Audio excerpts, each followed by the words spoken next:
UP में के कई जिलों में हल्की बारिश शुरू हो चुकी है। मौसम विभाग के मुताबिक अगले 2 दिनों में मानसून कभी भी प्रदेश में प्रवेश कर जाएगा।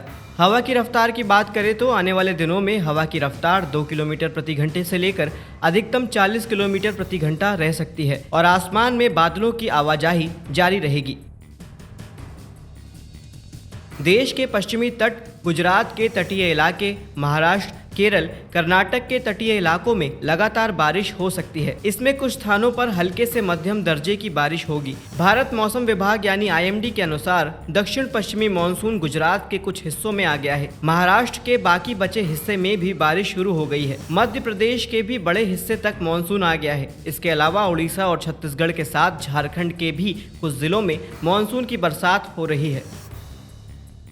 इस मौसम में सोयाबीन की सही खेती के लिए सोयाबीन अनुसंधान केंद्र इंदौर ने किसानों को सलाह दी है, जिसमें कहा गया है कि मानसून का आगमन और न्यूनतम 100 मिलीमीटर बारिश होने के बाद ही बुआई करें, ताकि आसमान मौसम के कारण सोयाबीन की फसल को नुकसान से बचाया जा सके।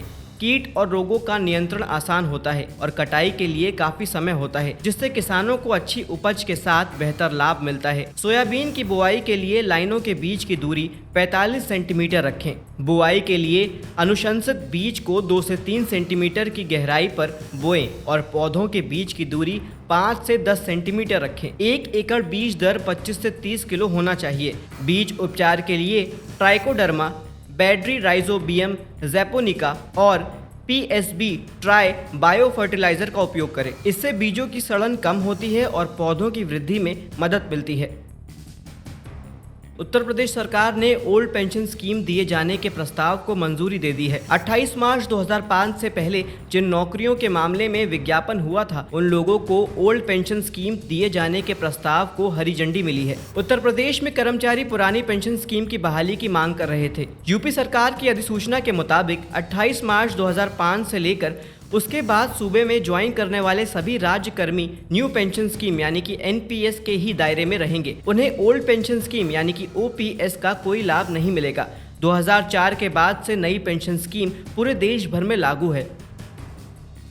कृषि एक्सपर्ट का कहना है कि इफ्को के नैनो यूरिया का इस्तेमाल सही तरीके से किया जाए तभी इसका लाभ हो सकता है। किसान इसे इस्तेमाल करने के लिए अपने घर में भी घोल तैयार कर सकते हैं और खेत में जाकर छिड़काव कर सकते हैं। सबसे पहले नैनो यूरिया की बोतल को अच्छे से हिलाएं। इसके बाद इसके ढक्कन में फ्लैट फैन नोजल का इस्तेमाल करें। फिर खेत में छिड़काव करने के लिए प्रति लीटर पानी में 2 से 4 मिलीलीटर नैनो यूरिया मिलाएं। इसके बाद जो मिश्रण तैयार होगा उसे सुबह के समय खेतों में जाकर खड़ी फसलों में छिड़काव करें।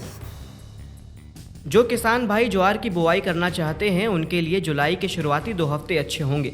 बुआई से पूर्व बीज को कार्बन डायंजीम या एग्रोवन GN से बीज की दर से उपचारित कर लेना चाहिए। इसके अलावा जैव उर्वरक एजोस्पिरिलम और PSB के बीज को उपचारित कर 15 से 20% अधिक उत्पादन प्राप्त किया जा सकता है। ज्वार की बुआई के लिए 12 से 15 किलोग्राम बीज पर हेक्टेयर पर्याप्त होता है। ज्वार की बुआई के लिए पंक्ति की दूरी और पौधे से पौधे की दूरी 45 बाय 15 सेंटीमीटर रखनी चाहिए। ज्वार की उन्नत संकर किस्में जैसे CSH1, CSH9, CSH11 प्रमुख है। झारखंड में धान के किसानों को कृषि वैज्ञानिकों ने जीरो टिलेज फार्मिंग पद्धति से खेती की सलाह दी है। उनके मुताबिक 30 जून से पहले धान की बुआई कर देनी चाहिए। इस समय धान की बुआई करने पर किसान रुपाई किए गए धान के बराबर उत्पादन पा सकते हैं। इसमें बेहतर उत्पादन हासिल करने के लिए खरपतवार पर नियंत्रण भी जरूरी है। इस पद्धति से खेती करने के लिए किसानों को मध्यम अवधि वाली 120 से 130 दिनों वाली धान की वैरायटी का चयन करना चाहिए। इससे अच्छी पैदावार मिलती है। दूध उत्पादन से जुड़े पशुपालकों के लिए एक्सपर्ट लाल कंधारी गाय पालने की भी सलाह दे रहे हैं। लाल कंधारी गाय छोटे किसानों के लिए काफ़ी फायदेमंद है, क्योंकि इसकी देखभाल में अधिक खर्च नहीं आता है और इसे खिलाने के लिए हमेशा हरे चारे की ज़रूरत भी नहीं पड़ती। माना जाता है कि गाय की इस नस्ल को कांधार के राज्यों ने 4वीं सदी में विकसित किया था। इसे लखल बुंडा भी कहा जाता है। लाल कंधारी गाय रोज 4 से 5 लीटर दूध देने की क्षमता रखती है। इस नस्ल की गाय का मूल स्थान कांधार तहसील, नांदेड़ जिला, महाराष्ट्र है। यूपी के पशुधन विभाग ने किसानों से अपील की है कि अपने पशुओं की ईयर टैगिंग जरूर कराएं। किसान भाई पशुधन ऐप पर अपने पशुओं का रजिस्ट्रेशन अवश्य करें ताकि उन्हें सरकारी सहायता आसानी से मिल सके। ईयर टैग का इस्तेमाल बूचड़खाने के प्रबंधन, पोल्ट्री फार्मों, हैचरी, गौशाला और सरकारी निकायों द्वारा सभी प्रकार के आवारा जानवरों और पालतू जानवरों का रिकॉर्ड रखने के लिए किया जा सकता है।